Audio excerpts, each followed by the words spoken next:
త్వరలో సంపద కాంప్లెక్స్ అయితే రెడీ కాబోతుందండి. కళ్యాణదుర్గం రోడ్ లో అయితే ఉంటుంది సంపద కాంప్లెక్స్.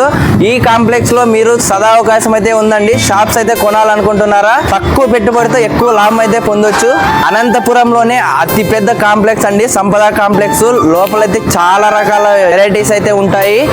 థియేటర్స్ ఉంటాయి, ఎస్కలేటర్స్ ఉంటాయి, 8 లిఫ్ట్లు, 300 షాపులు అయితే ఉన్నాయండి. షాప్ కొనుగోలు చేయాలనుకుంటున్నారా? అయితే ఇప్పుడే మీరు బుక్ చేసుకోండి. తక్కువ పెట్టుబడితో ఎక్కువ లాభం అయితే పొందొచ్చు. అలానే పైన కనిపిస్తుంది కదా, ఆ నంబర్కి అయితే కాల్ చేయండి. మన ఛానల్ కూడా ఫాలో చేసుకోండి.